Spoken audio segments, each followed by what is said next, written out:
ركز لي على رئيس اتحاد الفيفا. يوم فازت المغرب شوف تضايق ولا تبده، شوف كيف يطالع اعضاء الشرف حقنا المنتخب المغربي. والله لا يلوعون تبدك ويقعدون لك في ذا قرزة في حلتك يا نشوف. ما يبون العرب يقدمون انجاز ولا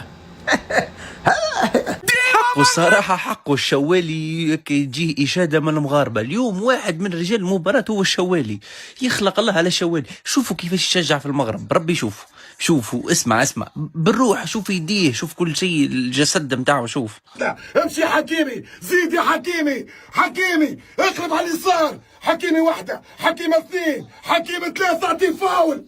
الحكم الكندي، الحكم الانجليزي، هي زلة لسان تتحمل منكم كل تاويل.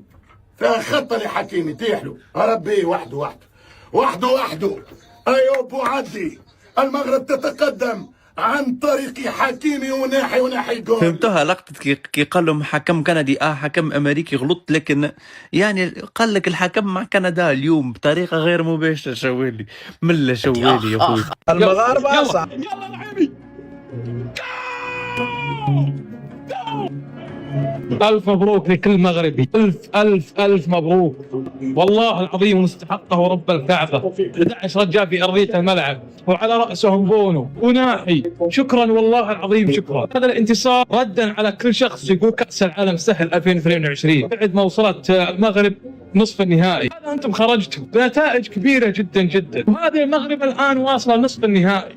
فألف مبروك لكل مغربي، ألف مبروك. هذا الرجال اللي تنصفه، هذا الرجال اللي يتكلم عنها، هذا الرجال اللي تلعب بالروح، هذا الرجال اللي يتمتع في كرة القدم. والله العظيم شكرا ورب الكعبة. بعد تصريح شادي رياضي يوم قال هدفنا هو تحقيق كأس العالم، والناس والعالم ضحكت عليه. هذه المغرب واصلة نصف نهائي كأس العالم، ما هي بالصدفة أبدا، لعب وسطوة على كأس العالم ومنتخبات كأس العالم. فألف مبروك للمنتخب المغربي، ألف مبروك لكل مشجع للمنتخب المغربي. السلام عليكم. الصحفي حاول انه يستفز يا اخوان ابو عدي ايوب، قل له حاليا تاهلتوا، من المحتمل انكم تواجهوا فرنسا في الدور القادم، وساله قال له ما هو شعورك عندما اخترت ان تمثل منتخب المغرب بدلا عن فرنسا في هذه المسيره التاريخيه في كاس العالم. ايوب عدي طبعا فضل انه يمثل المنتخب المغربي على منتخب فرنسا. عينكم على ايوب عدي كيف رد عليه، قال انا فخور حقا للعب لصالح منتخب المغرب، ولا نعلم حتى الان من سنواجه في الدور القادم. نشاهد اللقاء بين فرنسا والبرغواي، لكن بالتاكيد مستعدون لاي مباراه، سوف نقدم 100% ان شاء الله في المباراه القادمه. ايوب عدي رد احتراف. صحفي حاول استفزازه لكن محنك. 18 عام فقط يا اخوان. السلام عليكم. شهر العرب، المنتخب المغربي يتغلب على كندا البلد المستضيف لكأس العالم بثلاثية. نعم بثلاثية، ويتأهل إلى دور الثمانية، وبشكل رسمي يعتبر المنتخب المغربي في هذه النسخة أول متأهلين إلى دور الثمانية. وطبعا المنتخب المغربي يترقب لقاء الباراغواي وفرنسا، لأن واحد من هؤلاء المنتخبين راح يقابل المنتخب المغربي في دور الثمانية. يعني أنا أرشح فرنسا. ويعني اليوم كان كل شيء إيجابي، نتيجة وأداء، لكن ما يعول على هذه المباراة أو ما يحزننا هي إصابة النجم المغربي المهاجم الفذ صيباري. فبإذن الله نتمنى له الشفاء العاجل. أعظم صورة في تاريخ كأس العالم. عمركم تسمعوا بمثل الصورة تتكلم. نعم الصورة تتكلم. مشروب فنجال أي منتخب يقابل المغرب، فأي يكن فرنسا ولا الباراغواي، فنجالكم مشكور. المغاربة صعاليك كورة، معلش على اللفظ، صعاليك كورة. وقالوا لكندا امسك الكورة، اضغطي، هاجمي، اعملي اي حاجة تعمليها، اعملي اللي تعملي كله. انت مش مستضيفة البطولة، اعمل اللي تعمليه، لكن انا بسجل. الشوط الثاني، الشوط الاول كله ماسكاو كندا، الشوط الثاني اول هجمه جات كذا فاول، تسمع حكيمي وناحي الاول جوا الشبكه. الناس هنا قالوا خلاص المغرب حتنتفض، كندا رجعت ضغطت ثاني ومزغت الكوره ثاني تسمع ناحي الثاني 2. بعد شويه يا جماعه برضه شالوا الكوره وضغطوا، قنعوا من الموضوع. الحين قالوا لسه نضغط ونحاول، يعني ان شاء الله نجيب لنا هدف شرفي كذا نرضي به جماهيرنا. نحن مستضيفين، نحن باعتبارنا دوله مستضيفه والمباراه بين جماهيرنا. المره دي تسمع رحيمي ولا هو ايوه رحيمي، كلهم ما شاء الله رحيمي وناحي حكيمي. ديما مربوحه، ديما مربوحة يا العيال. صعاليك يا فخر العرب. يا اخوان، ركز. لاعب منتخب المغرب اللي مسجل هدفين على كندا قبل شوي، هدف إدارة النصر بديلا لبروزوفيتش. رايكم يا اخوان؟ ناحي يعوض مكان بروزوفيتش في النصر. والله وتالله وبالله اذا صارت فانا شبيح لإدارة النصر الحالية الى الابد. رايكم يا اخوان؟ والله العظيم حقيقة ورب الكعب، اعطونا رايكم. المغرب بثلاثية يفوز على كندا ويتأهل لربع النهائي. الشوط الأول انتهى 0-0 وكنت متوتر وخايف، لكن أسود الأطلس في الشوط الثاني التهموا كندا وفازوا، وبكذا صاروا أول المتأهلين لربع النهائي. مع احترامي للجميع، أفضل منتخب عربي وأفريقي مشروب. وناحي لاعب وسط بخصال مهاجم يحتاج فرصتين بس عشان يسجل هدفين بفنش خيالي. هدف أول من تسديدة مقوسة من على قوس المنطقة، وهدف ثاني جاء بعد تعامل مثالي مع الكورة قدام المرمى. لكن عينكم على مجهود طالبي بالهدف الثاني، هو اللي افتك الكورة وقاد التحول وعطاها دياز بالمساحة. بكل مباراة يشارك فيها يبهرني هذا اللاعب ما شاء الله عليه، واحترام كبير للكوتش اليوم اللي لعب بواقعية واحترم انه يلعب تقريبا قدام صاحب الأرض والجمهور. صحيح ان مباراة بأمريكا لكن أغلبية الحضور كندي، فما أخذ الأسبقية بالهجوم بالشوط الأول رهبة من الجمهور أولا وخوفا من سرعات كندا بالتحولات. تتكلم عن أحمد علي وبوكنان والواسي، ويشكر محمد أيضا على الأفكار المختلفة بالكرات الثابتة. يعني مستحيل تشوف نفس الفكرة مرتين متتالية بالكرة الثابتة. ويشكر على تحجيم النسبي لكندا هجوميا، يعني اللي يتابع كندا طول البطولة بيعرف أنها تملك ثلث هجومي رهيب خصوصا بوكنان. لكن اليوم باستثناء فرصة أو فرصتين أنا ما شفت فيها كندا توصل وصول فعلي لمرمى المغرب. والمغرب راح تواجه فرنسا بربع النهائي، اختبار صعب صحيح لكني أثق بالأسود. أعطونا رأيكم ولا تنسون تتابعونا يا أخوان، كل ما يتعلق بالمونديال بتلقونا هنا إن شاء الله. والله يحييكم. بونو يا بونو، ياسين اليوم أنقذ المغرب من هدف محقق بداية المباراة كان ممكن يغير كل شيء. اللاعب انفرد ببونو راس براس، لكن بونو قال له حاول مرة أخرى وما بالغ. لكن مستوى بونو بالمونديال يدخل قائمة أفضل حارس بتاريخ المونديال بالراحة، أو على الأقل الثاني. فعليا ياسين جزء رئيسي بكل إنجازات المغرب المونديالية. أعطونا رأيكم ولا تنسون تتابعونا يا أخوان، كل ما يتعلق بالمونديال بتلقونا هنا إن شاء الله. والله يحييكم. يعني بونو ما شاء الله عليك، يعني هذا حتى لو بتجي عين بصدها. يعني يا فضائي يا جن، مستحيل يكون بشري مثلنا ما شاء الله. أنا إمتى تأكدت لما اجت الطابة يمين ورجع تغير اتجاهه صار يسار دغري، عدل هيك هيك هيك هيك بصد هيك، مستحيل ما شاء الله. يعني العقل الطبيعي بين ما يأمرك عقلك بالسيالات العصبية لجسمك ليتغير، الطابة سريعة، سرعة الطابة بتكون فاتت. هو كيف بلحق أجزاء من الثاني، يعني بس كابتن ماجد بيسويها هاي الحركة، وكان يضل عليها 3 حلقات يتذكر حبيبته وطفولته وتضرب بالعارضة بس بونو بيسويها بأجزاء من الثواني، حتى عين بصدها. ما شاء الله. ألف مبروك، فرحتونا، يسعد دينك بونو. المغرب لا تتحدى المنتخب المغربي. أنا متأكد الحين المنتخب المتوتر المنتخب الفرنسي وليس المنتخب المغربي. المنتخب الفرنسي بيعمل حساب كبير لمواجهة المغرب. بس أنا بقول شيء لجماهير المغرب، والله أنتم محظوظين في هذا المدرب. الكل كان متخوف بعد خروج المدرب الأخير اللي هو وليد الركراكي، ولكن الله عوضكم بهذا المدرب العظيم. أقسم بالله. هنيئا للمغرب هذا الجيل العظيم، وهنيئا للعرب هذا الجيل التاريخي اللي يعني الناس شافوه.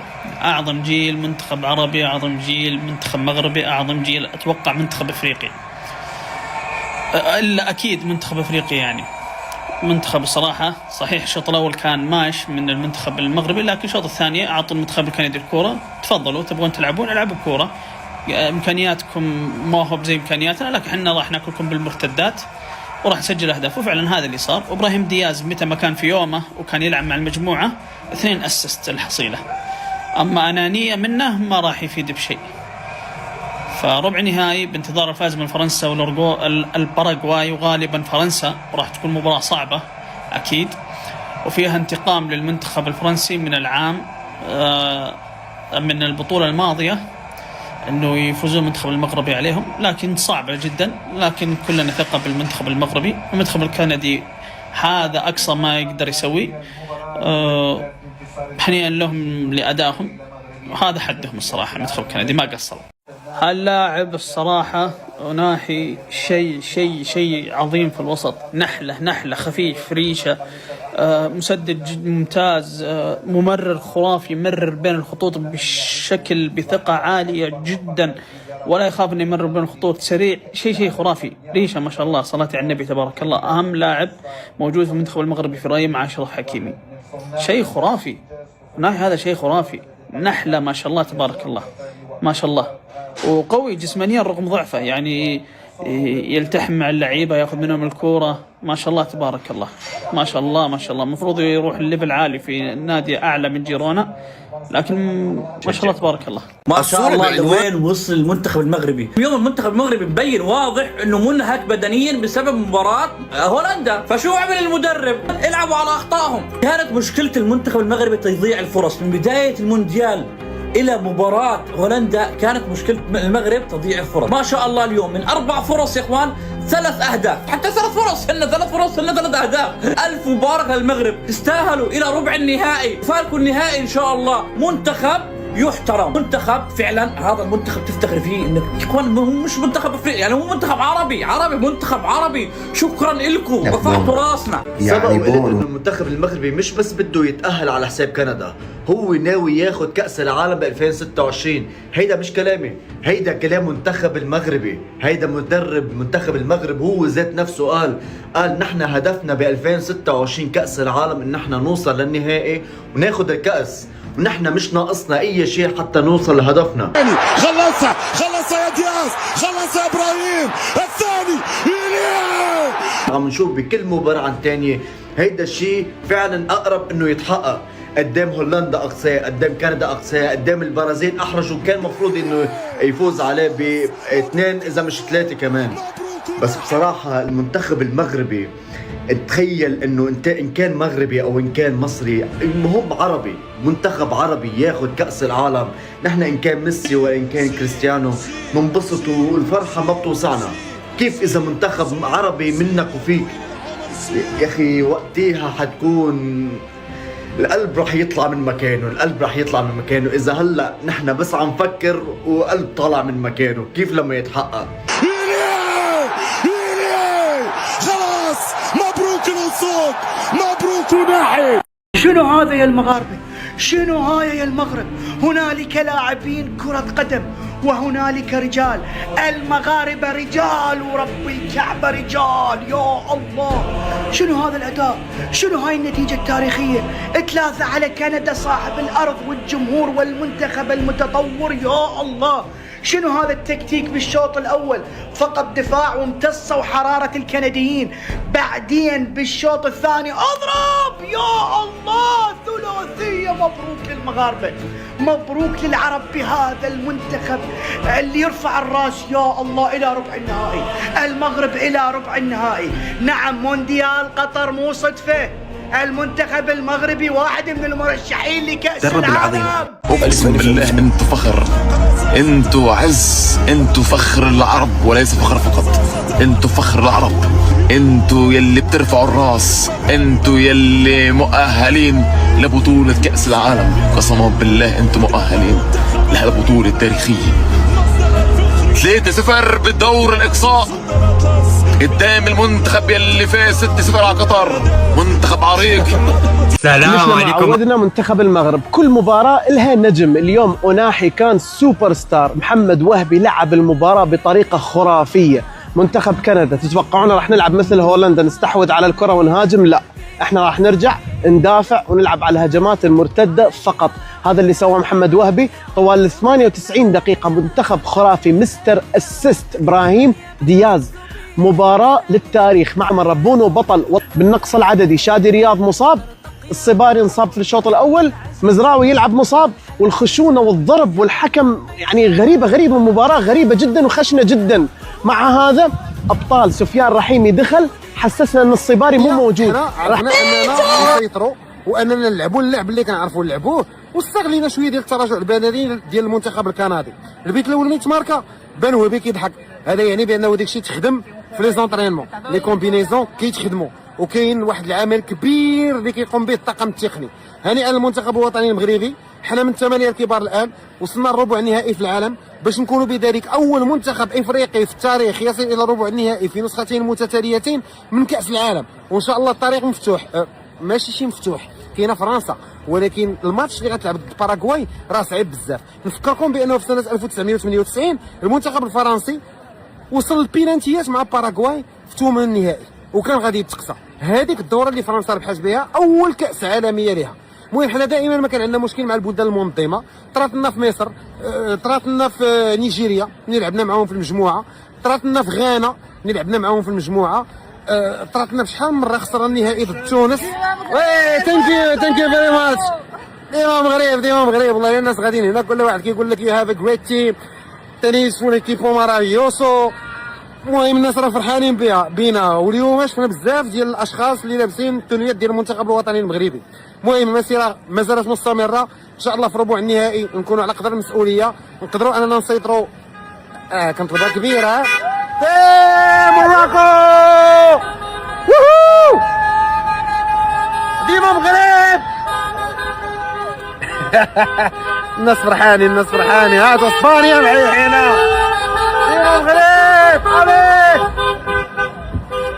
هنيئا للمنتخب الوطني المغربي. ان شاء الله باقي مباراه ربع النهائي اللي غنتكلموا عليها بالتفصيل، وغادي نشوفوا مكامن القوه والضعف عند المنتخب الفرنسي، وخا تقريبا هما ما عندهمش مكامن ضعف.